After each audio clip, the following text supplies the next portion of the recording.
할렐루야. 아멘. 네, 수협에 나오신 모든 분들을 주님의 이름으로 환영하고 축복합니다. 저는 십교구를 섬기고 있는 영기성 목사입니다. 이 시간 선포되는 하나님 말씀을 통해 주님의 큰 은혜가 모두에게 있으시기를 소망합니다. 우리 옆에 있는 분들에게 이렇게 인사하겠습니다. 늘 주 안에서 형통한 삶 사세요. 늘 주 안에서 형통한 삶 사세요. 네. 여러분 형통을 별로 안 좋아하시는 것 같아요. 다시 한번 우리 옆에 있는 분들에게 늘 주 안에서 형통한 삶 사세요. 이렇게 늘 주 안에서 형통한 삶 사세요. 네, 아직은 꽃샘 추위가 여전히 기승을 부리고 이른 아침 저녁으로는 쌀쌀하지만 한낮에는 햇살이 조금 따뜻해서인지 마음은 벌써 봄을 걷고 있는 것 같습니다. 긴 겨울이 지나고 만물이 새봄을 맞이함 같이 겨우내 차갑게 얼어붙었던 여러분들의 마음에 평화와 희망의 온기가 깃들기를 바랍니다. 말라있던 가지에 새순이 돋아남 같이 여러분의 삶에도 믿음, 소망, 사랑, 소망이 새싹처럼 돋아날 수 있기를 바랍니다. 아멘. 설교를 시작하면서 매우 독특한 인생의 이력을 가지고 있는 한 사람을 여러분들께 소개하려고 합니다. 그는 1831년 사업에 실패해서 파산했습니다. 1832년에 주의회 선거에서 낙선했습니다. 1835년 사랑하는 아내가 죽었습니다. 1836년 신경쇠약증으로 병상에 누웠습니다. 1838년과 1843년에 연방 하원 의원 선거에 출마했지만 연달아 떨어졌습니다. 1855년과 1858년에 상원 의원 선거에서 또 연거푸 낙선했습니다. 1856년에 그는 부통령 선거에도 도전했지만 실패했습니다. 이 정도 실패했으면 포기할 만도 할 텐데 4년 후인 1860년에 미국 대통령 선거에 또다시 출마했습니다. 마침내 그는 미국의 제16대 대통령에 당선되었으며 남북전쟁을 승리로 이끌었으며 오늘날 미국에서 가장 위대한 대통령으로 존경받고 있습니다. 그의 이름 바로 아브라함 링컨입니다. 많은 이들이 그에게 당선 축하 인사를 건넵니다. 그렇게도 많이 실패하시다니 드디어 성공하셨군요. 그러자 링컨은 미소를 지으며 이렇게 대답했습니다. 실패라고요? 지금까지 저는 전혀 실패한 적이 없습니다. 성공은 나를 위한 하나님의 계획입니다. 그동안 마신 고배는 성공을 위한 소중한 경험의 축적이었을 따름입니다. 그는 일평생 인생의 일거수일투족을 심지어는 실패와 성공까지도 하나님께서 계획하시고 돌보신다는 믿음으로 살았습니다. 그러한 믿음 속에 한결같이 말씀을 붙들며 낙심하지 아니하였고 자신의 집무실인 백악관을 기도실로 삼을 만큼 기도에 최선을 다했던 그는 수많은 실패를 견디며 그것을 디딤돌 삼아 전진하면서 하나님 보시기에 언제나 형통한 삶을 살 수 있었습니다. 하나님께서는 저와 여러분들이 삶도 이처럼 하나님의 계획과 돌보심을 전적으로 신뢰하며 말씀과 기도 가운데 형통한 삶을 살기를 원하십니다. 여러분, 세상 사람들은 형통에 대해서 어떤 일이 내 마음대로, 내 생각대로 잘 되어져 가는 것이라고 말합니다.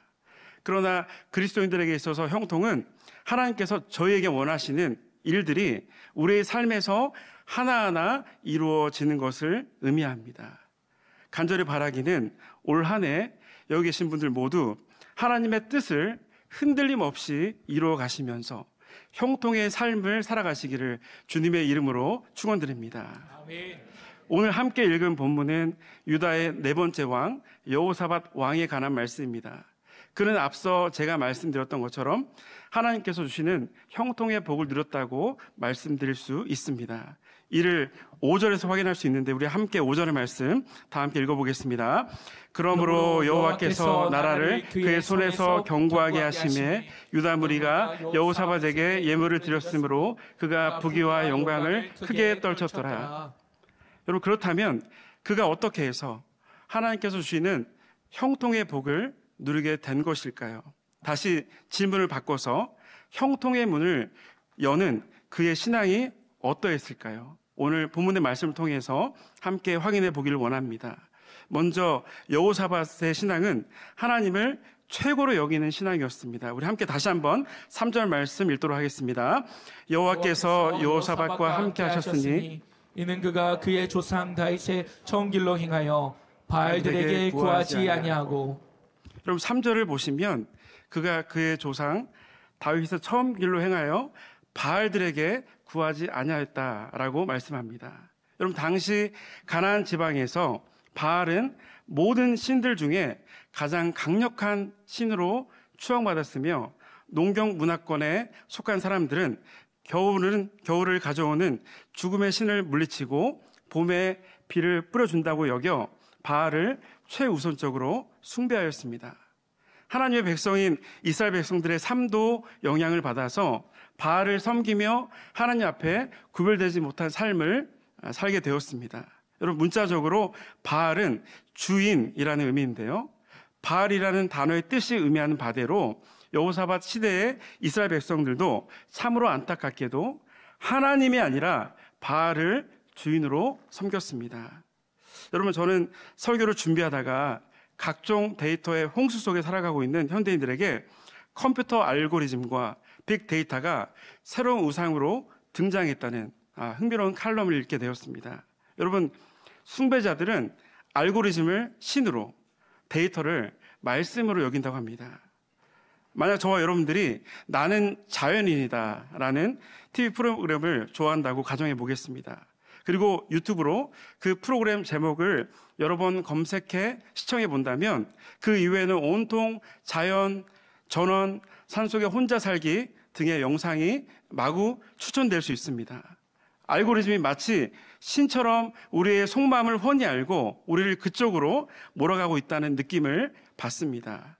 여러분 할리우드 스타 안젤리나 졸리를 다 잘 아실 것입니다. 그는 2013년에 멀쩡한 두 가슴을 절단했습니다.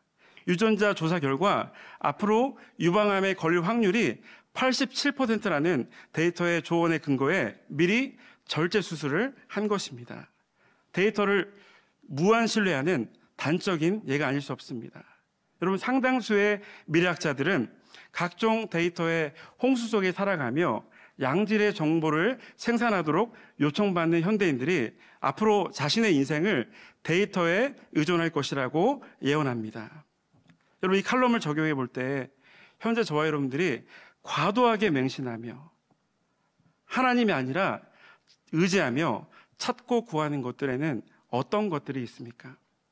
하나님을 의지한다고 말은 하지만 결정적인 순간에 하나님은 저 멀리 뒤로 하고 하나님 대신에 최종적으로 선택의 기준을 잡는 것들에는 무엇이 있습니까? 여러분 하박국 2장 18절 19절에서는 저 여러분들이 의지하는 우상의 덧없음에 대해서 이렇게 말씀하고 있는데 우리 함께 화면에 있는 말씀을 좀 길지만 함께 읽어보겠습니다. 새긴 우상은 그 새겨 만든 자에게 무엇이 유익하겠느냐? 부어 만든 우상은 거짓 스승이라. 만든 자가 이 말하는 못하는 우상을 의지하니 무엇이 유익하겠느냐? 나무에게 깨라 하며 말하지 못하는 돌에게 일어나라 하는 자에게 화 있을진저 그것이 교훈을 베풀겠느냐? 보라 이는 금과 은으로 입힌 것인지 그 속에는 생기가 도무지 없느니라. 아멘. 여러분 하박국 기자는 우상을 의지하는 것에 대해서 무엇이 유익하겠느냐라고 두 번 반문하고 있고 또 우상을 의지하는 자에게 화 있을진저라고 말씀합니다. 여러분 히브리어 단어 중에 헤벨이라는 단어가 있습니다. 이 단어는 원래 숨결이라는 뜻입니다. 허공에 날아가는 숨결처럼 가벼운 것을 의미합니다. 숨결에서 덧없음, 허탈, 헛됨이라는 뜻이 생겼습니다. 이 헤벨이 복수형으로 사용되면 우상이라는 뜻으로 만들어집니다. 이처럼 하나님 앞에서 가장 덧없고 덧없는 존재가 바로 우상이라는 말입니다. 사랑하는 여러분, 저희 삶을 바르게 인도하시는 지금도 살아계셔서 역사하시는 우리의 일터와 우리의 가정을 붙들고 계시는 참 주인은 오직 하나님 한 분뿐임을 믿으시기 바랍니다. 올 한 해 여러분 이 하나님을 붙들고 나아간다면 하나님께서 저와 여러분들의 가정과 일터를 또 사업장을 책임져 주실 줄 믿습니다. 올 한 해 하나님의 이 형통의 축복을 찾고 구하기 위해서, 누리기 위해서 오직 하나님을 끝까지 찾고 구하는 복된 분들이 다 되시기를 주님의 이름으로 축원드립니다. 아멘. 이어지는 4절에 보시면 바알들에게 구하지 아니한 여호사밧이 그의 아버지 하나님께 구하며 그의 계명을 행했다는 말씀이 나옵니다. 여러분이 잘 아시는 대로 여호사밧의 아버지는 아사 왕이었습니다. 여러분, 아사는 왕이 되면서 종교개혁을 힘있게 단행했습니다. 산당을 비롯한 우상 숭배하는 신전들을 없앴고 아세라 여신을 섬기는 어머니를 폐위시킬 정도로 하나님 보시기에 선과 정의를 행했습니다. 또 아사왕은 전쟁에 나갈 때에도 하나님의 뜻을 물었습니다. 그리하여 당대의 강국인 구스를 상대해서 대승도 거두었습니다.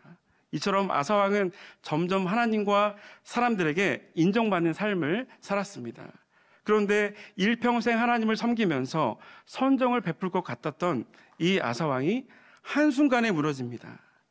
북이스라엘이 남유다를 상대로 산성을 쌓고 긴장 상태를 유지하자 아사는 하나님을 찾지 않고 그만 아람 왕에게 도움을 청함으로 그 위기에서 벗어났던 것이었습니다. 여러분, 이것이 하나님 보시기에 좋지 않았습니다. 이에 하나님께서는 하나님 선지자를 보내셔서 아사에게 다음과 같이 경고하시는데 제가 한번 읽어보겠습니다.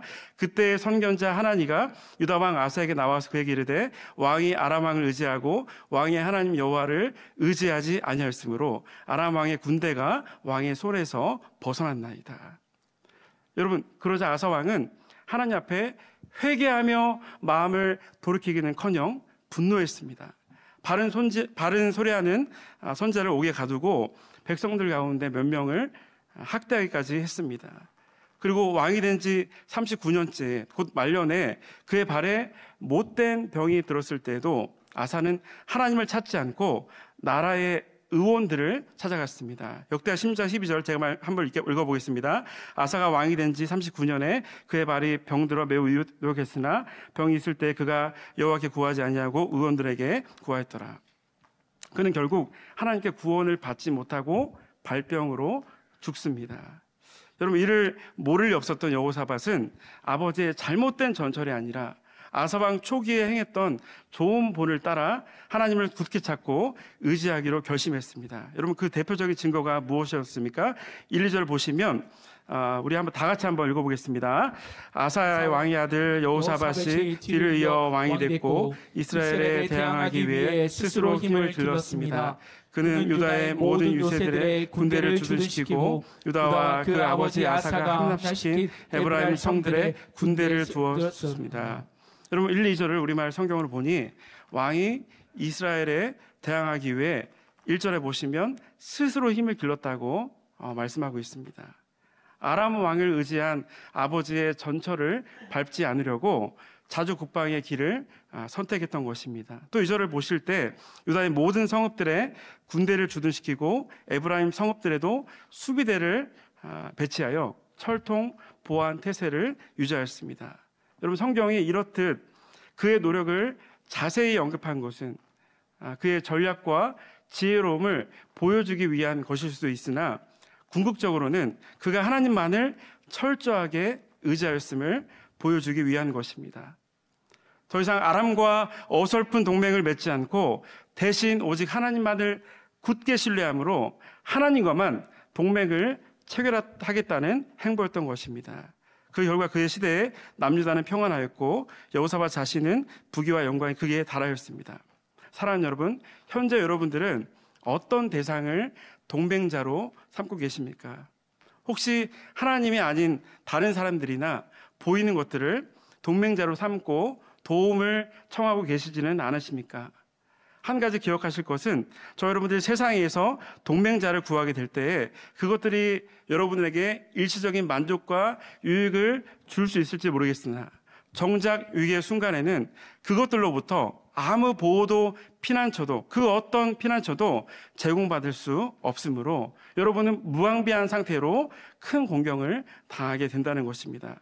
그러나 반석이신 하나님을 동맹자로 삼는 자는 하나님께서 늘 주시는 보호와 평안 가운데 적진을 향해 달리며 성벽을 뛰어넘는 믿음으로 승리할 뿐 아니라 우리가 추구하는 형통한 삶을 살게 될 줄 믿습니다. 다음 두 번째로 여호사밧의 신앙은 전심을 다하는 신앙이었습니다. 우리 17장 6절을 다 함께 읽어보겠습니다. 그가 전심으로 여호와의 길을 걸어 상당들과 아세라 목상들도 유다에서 제거하였더라. 6절에 보시면 여호사밧 왕이 전심으로 여호와의 길을 걸어갔다고 말씀합니다. 이 구절에 대한 다른 번역본을 참고할 때 여호사밧이 하나님을 사랑하는 마음으로 충만해졌다. 그분의 계명을 생명보다 더 사랑했고 여호와의 이름을 높이고자 하였다 등으로 의역해 볼 수 있습니다. 여러분, 당시 북이스라엘은 물론이고 남유다까지도 바알과 아세라를 비롯한 각종 우상 숭배가 만연해 있었습니다. 특히 아세라 여신을 여호와 하나님의 배우자라 여기며 혼합된 종교의 형태들이 백성들의 삶에 깊숙이 파고 들어 있었습니다. 여호와만이 신이냐? 다른 신들도 함께 섬기면 좋은 것 아니냐? 어떤 신이든 우리에게 복을 주면 좋은 것 아니냐라는 생각들입니다. 이렇게 모두가 산당에 가서 우상에게 빌고 이방 나라에 도움을 구해야 한다고 여기는 상황에서 하나님만 의지해야 한다고 백성들에게 선포하고 하나님 한 분만은 흔들림 없이 섬긴다는 것은 결코 쉬운 일이 아니었을 것입니다. 그래서 성경은 그가 전심으로, 여러분, 전심으로 여호와의 길을 걸어갔다고 기록하고 있는 것입니다. 저 여러분들에게도 전심으로의 정신이 필요합니다. 현재 저 여러분들은 하나님께서 주신 직분 또는 맡겨주신 크고 작은 일들에 어떤 마음으로 임하고 계십니까? 전심으로 임하고 계십니까? 말씀과 기도, 예배와 교육 훈련의 은혜의 수단을 통해 깨달은 하나님의 뜻과 명령에 전심으로 순종하는 삶을 살고 계십니까? 여러분, 제가 성경에 있는 전심으로와 관련된 구절들을 찾아보다가 대표적으로 세 구절을 찾아보았는데 여러분에게 함께 제가 읽어드리기 원하는데요. 너는 마음을 다하고 성품을 다하고 힘을 다하여 내 하나님 여호와를 사랑하라. 여호와의 눈은 온 땅을 두루 감찰하사 전심으로 자기에게 향하는 자를 위하여 능력을 베푸시나니. 다 함께 읽겠습니다. 너희가 전심으로 나를 찾고 찾으면 나를 만나리라. 아멘. 여러분, 이 말씀을 올 한 해 여러분들 마음에 꼭 새길 수 있기를 바랍니다.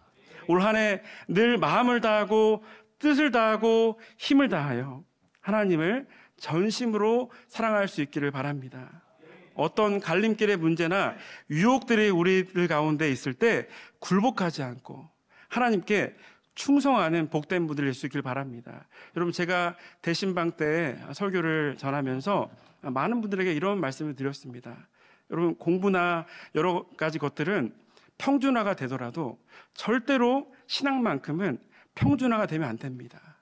하나님은 지금도 자기에게 전심으로 향하는 자들을 위해서 능력을 베푸시고 지금 이 자리에도 우리는 눈에 보이지 않지만 하나님 앞에 바른 마음과 온전한 마음으로 예배하는 자들을 지금도 찾고 계시기 때문입니다.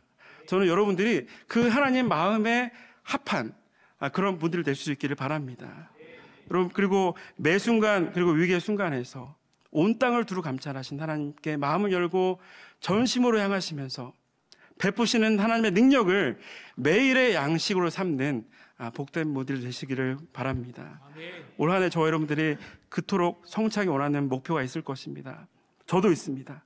그것을 찾기 위해서 수고하는 노력 그 이상으로 여러분, 기도의 자리에 나와서 예배의 자리에 나와서 하나님을 찾고 구할 수 있기를 바랍니다. 우리 하나님은 지극히 큰 상급이 되셔서 우리에게 형통의 복과 함께 그 모든 것을 우리에게 더해 주실 줄 믿습니다. 아멘. 여러분, 다시 6절에 보실 때 여호사밧은 전심으로 여호와의 길을 걸어가면서 여러분 무엇을 제거했습니까? 산당들과 아세라 목상들을 제거했습니다. 여러분, 사실 이러한 정책은 역대하 14장 2절 3절에 보실 때 아버지 아사 왕이 초기 개혁 때 유다 땅에서 실시하며 이룬 과업들이었습니다.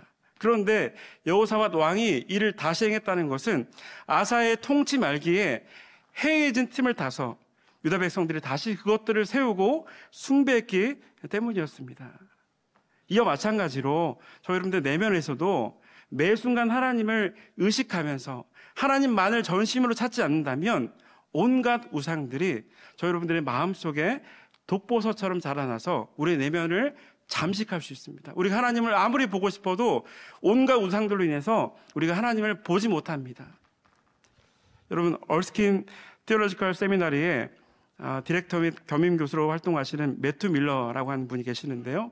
그 교수님은 우리 내면에 있는 마음속 우상이 있을 때 드러나는 증상들을 소개하고 이에 대한 대안들도 제시하고 있습니다.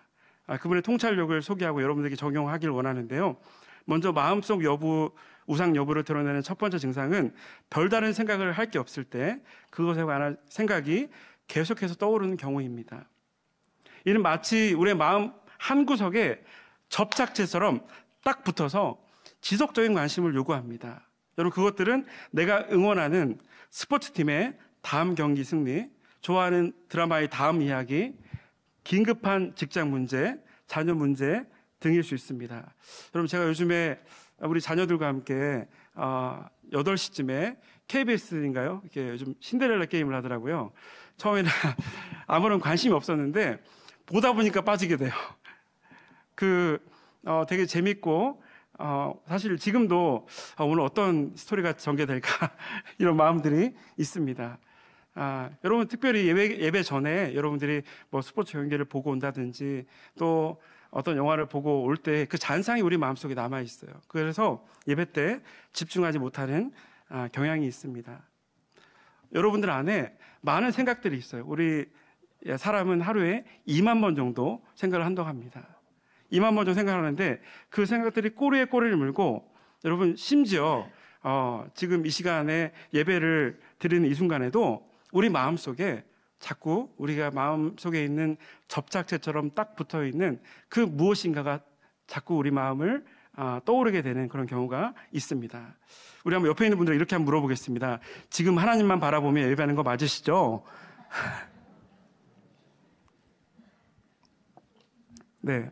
혹시 여러분들 마음속에 하나님의 말씀을 듣기를 원하는데 자꾸 우리의 의식을 방해하는 것이 있다면, 자꾸 스마트폰을 열어서 그냥 별다른 내용도 없는데 확인을 계속하면서 그렇게 하는 그 무엇인가 있다면 이 부분을 놓고 하나님 앞에 기도할 수 있길 바랍니다. 두 번째 증상은 그것을 얻기 위해 현명하지 못한 조치까지 취하는 자신을 발견하는 것입니다. 가령 저와 여러분들이 유혹과 욕심에 이끌려서 하나님께 드릴 11조와 헌금들을 다른 데로 활용해서 하나님께서 기뻐하지 않는 투기를 한다든지, 또한 자녀의 스포츠 행사를 비롯해 가족들과의 이런저런 일정 때문에 주일 예배를 소홀히 할 수 있습니다. 이런 마음의 우상에는 공통된 특징이 있습니다.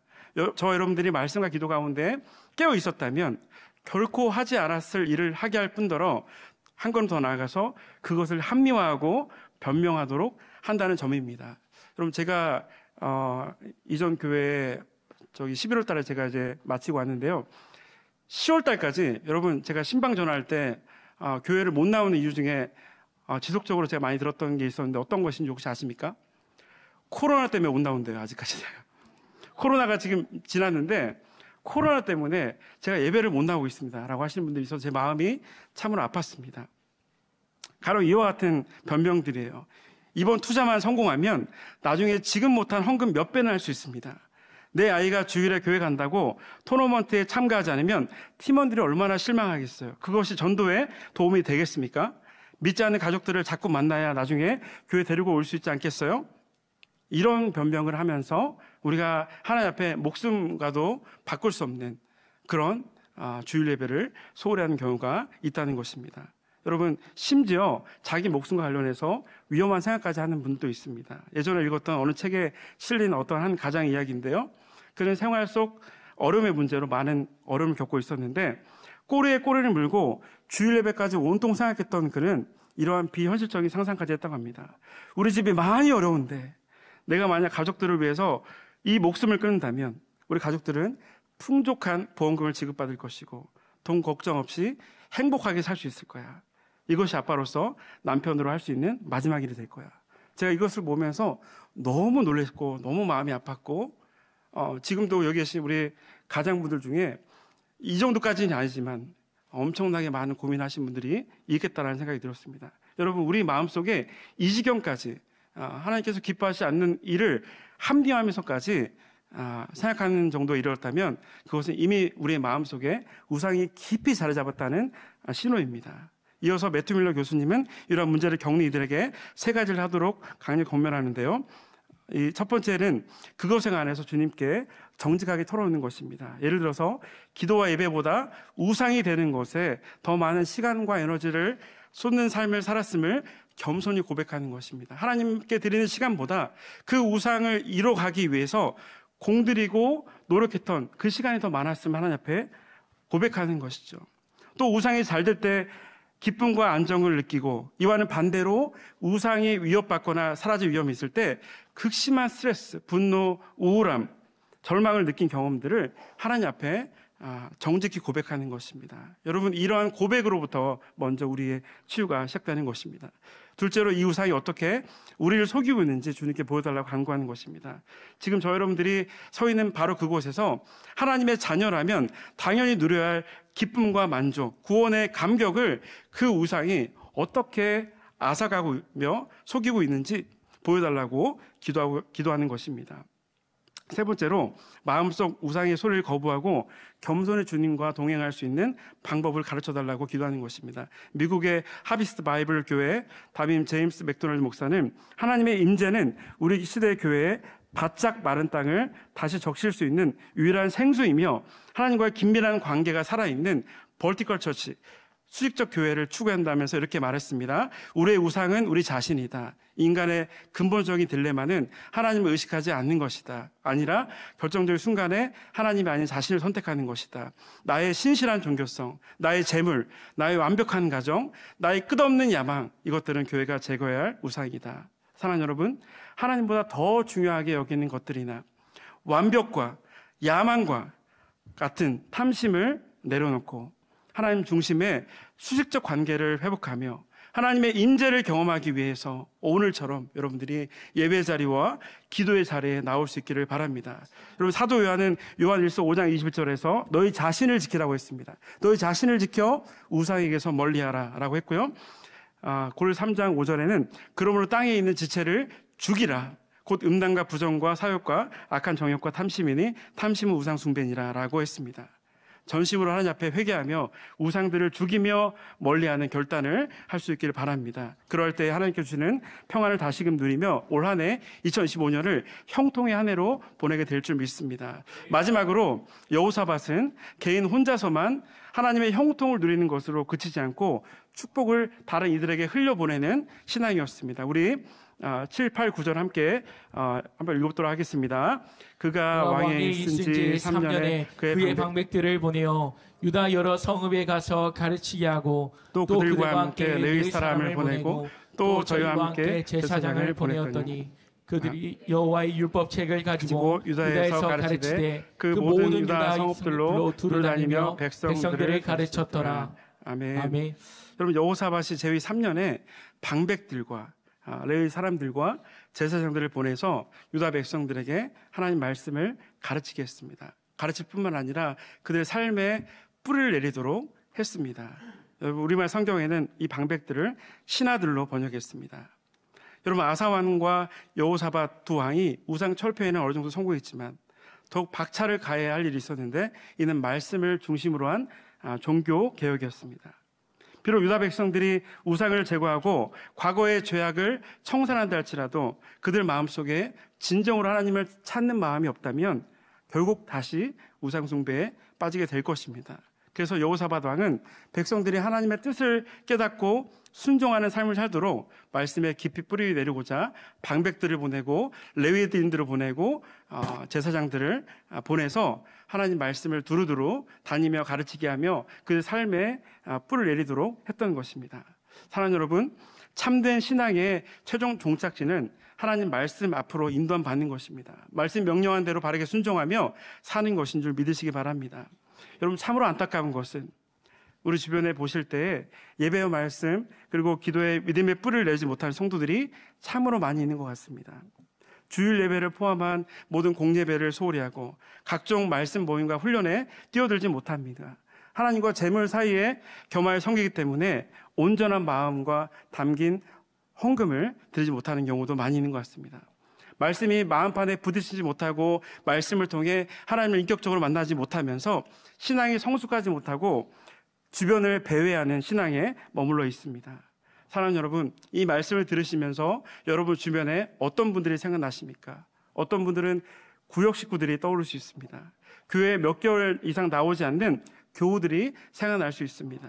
이런저런 어려움 가운데 신앙에 미끄러진 가족들이 생각날 수도 있습니다.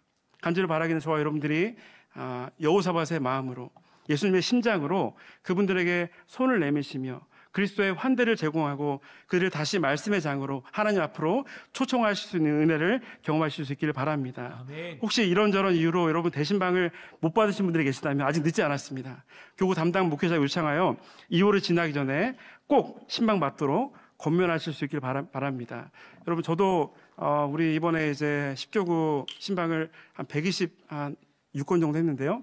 제가 신방을 한 우리 성도님들하고 신방을 안 한 분들하고 확연히 차이가 납니다. 저를 먼저 알아보시고 제가 먼저 알아보고 마음의 소통이 되고 또 이렇게 그 마음에 있는 기도 제목까지 제가 듣고 기도할 때가 있는데요. 여러분이 아직도 못 받으신 분들이 있다면 여러분들이 권면하시면서 받기를 바라고요. 그러하면서 여러분들이 은혜의 징검다리가 되어서 그분들이 하나님 앞에 나오며 능력의 말씀을 경험하면서 회복의 역사, 형통의 역사를 함께 누리시는 은혜가 있기를 주님의 이름으로 축원드립니다. 아멘. 결론을 맺겠습니다. 여러분들이 함께 말씀드린 대로 여호사밧이 누린 형통의 비결을 배우며 2025년 한 해 형통의 문을 여는 신앙생활이 될 수 있기를 바랍니다. 이를 위해서 각종 우상들을 멀리하시길 바랍니다. 주변의 사람들을 의지하지 말고 온 땅의 주가 되신 전능하신 하나님과 굳건한 동맹을 맺으시길 바랍니다. 그리고 이 은혜를 흘려보내시면서 우리 주변에 있는 믿음이 연약한 자들, 낙심한 자들을 붙들어주는 귀한 성도들 될 수 있기를 주님의 이름으로 축원드립니다.